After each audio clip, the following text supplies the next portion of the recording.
అనంతపురం మాజీ పార్లమెంట్ సభ్యులు వైఎస్ఆర్సీపీ నాయకులు. అయితే ఇక్కడ చంద్రశేఖర్ గారు ఆర్గ్యుమెంటు, తులసిరెడ్డి గారు, అదేవిధంగా దీపక్ రెడ్డి గారు ముగ్గురు వారి అభిప్రాయాలు చెప్పారు.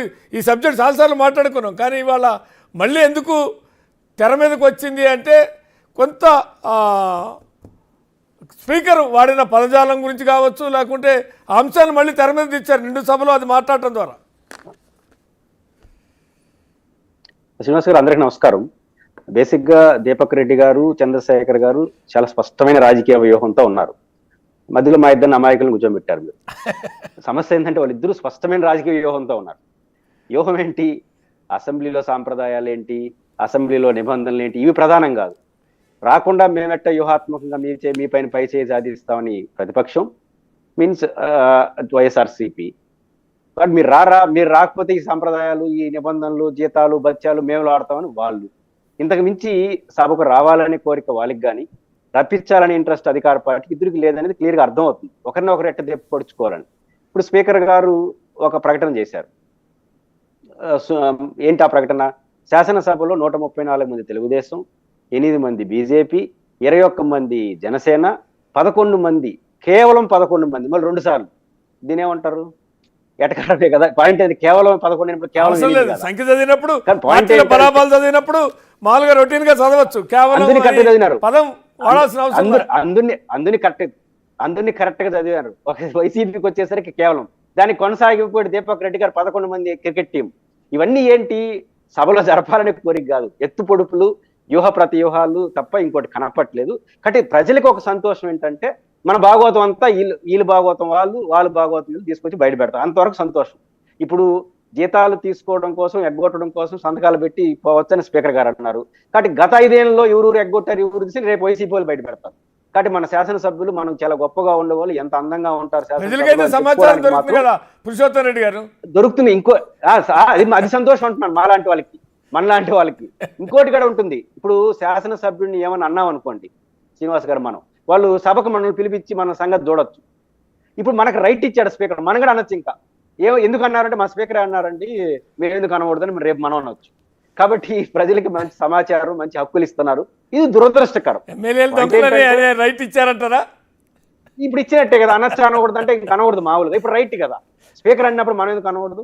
కాబట్టి ఇది శాసనసభ గౌరవాన్ని పెంచుతుందా, శాసనసభని ఏమవుతుందా? ఇప్పుడు అసెంబ్లీ సమావేశం జరిగినప్పుడు జీతభత్యాల సమస్య, శ్రీనివాస్ గారు, ఏప్రిల్ నుంచి ఏ ప్రాతిపదిక జీతాలు ఇస్తాం? జీతాలు ఇస్తారు కదా, ఏప్రిల్లో కూడా జీతాలు ఇస్తారు కదా. శాసనసభ జరిగినప్పుడు అలవెన్సులు, శాసనసభ జరగకుండా ఉన్నప్పుడు ఏప్రిల్, మే నియోజకవర్గంలో తిరుగుతారు కాబట్టి కాబట్టి రాజధానికి వస్తారు కాబట్టి సభకు వస్తారు కాబట్టి వచ్చిపోయే అంటే ఒక సున్నితమైన, ఒక భావోద్వేగమైనటువంటి హక్కులు, అధికారాలు కొన్ని వ్యవస్థలకు ఉంటాయి. ఇప్పుడు ఐఏఎస్, ఐపీఎస్ 24/7 డ్యూటీ, వాళ్ళు సంతకాలు పెట్టేది ఏమి ఉండదు. కాబట్టి ఇవన్నీ డొల్లతనం బయటకు వచ్చేస్తున్నాయి. ఇది సభకు అంత మంచిది కాదు. పాయింట్ ఏంటంటే వ్యూహ ప్రతివ్యూహాలతో ఇద్దరు నడుపుతున్నారు. ఇది శాసనసభకు మంచిది కాదు.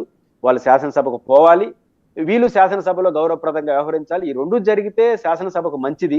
శాసనసభ గౌరవం రోజు రోజుకి తగ్గిపోతున్నప్పుడు, దానికి కారణం వాళ్ళే అయినప్పుడు, శాసనసభ పోయినా పోకపోయినా ఇంకా బయటే చూసుకుందామనే అభిప్రాయానికి వాళ్ళు వచ్చినప్పుడు ఇది సభ విలువ పడిపోతుంది. అది ఒక దురదృష్టకర పరిణామం. ఇది మార్చుకోవాల్సిన అవసరం రెండు వైపులు ఉంది. రెండు వైపులు ఎవరు బ్యాలెన్స్ తప్పినా కూడా పెద్ద సాధించేది ఏమీ ఉండదు. అయితే తులసిరెడ్డి గారు అన్నట్టు నేను ఒక విషయంలో ఏకీభవించాను. ఈ డిస్క్వాలిఫికేషన్ వచ్చేస్తుంది కాబట్టి డిస్క్వాలిఫికేషన్ రావాలంటే మళ్ళీ వచ్చే శాసనసభ వరకు అవకాశం ఉంది. ఎందుకంటే రోజులు గమనించాలి కదా, మనకు జరిగిన రోజుల్లో వచ్చే శాసనసభ వరకు రాకపోతే డిస్క్వాలిఫికేషన్ సమస్య వస్తుంది. కాబట్టి జూన్లో రావచ్చు, సెప్టెంబర్లో రావచ్చు, మళ్ళీ వచ్చే గవర్నర్ స్పీకర్ సమావేశానికి కూడా రావచ్చు. కాబట్టి ఇంకా చాలా సమావేశాలు ఉన్నాయి. కాబట్టి అది ఉండదు. వ్యూహ ప్రతివాహాల్లో ఉన్నారు. ఆయన రాకపోతే ఇప్పుడు చంద్రబాబు గారు 2 ఏళ్ళు రాలేదు, రద్దు చేయలేదు. జగన్ గారు 2 ఏళ్ళు రాలేదు, జగన్ గారు ఏంది మొత్తం 63 మంది 60 మంది గెలిస్తే దాంట్లో 40 మంది వీళ్ళతో ఉంటే 40 మంది 2 ఏళ్ళు ఎగ్గొట్టారు. జీతాలు వచ్చినాయి, జగన్ గారు అయితే తీసుకోవట్లేదు, కానీ మీరు అందరూ జీతాలు తీసుకున్నారు, డిస్క్వాలిఫై కాలేదు. చంద్రబాబు నాయుడు గారు వారి సతీమణిని అవమానించారు, మళ్ళీ నేను గౌరవప్రదంగా సీఎంగా వస్తానన్నాడు, ఆ పేరుకు వచ్చారు. ఆయన కూడా 1.5 year రాలేదు. అప్పుడు జీతాలు వచ్చినాయో లేదో నాకు తెలియదు, ఈ రేపు వాళ్ళు బయట పెడతారు. కాబట్టి ఈ గౌరవప్రదమైన ఈ సభని చులకన చేసినట్టుగా భావించడం కరెక్ట్ కాదు. స్పీకర్ గారు కూడా ఏరే భాష వాడుంటే బాగుండేది.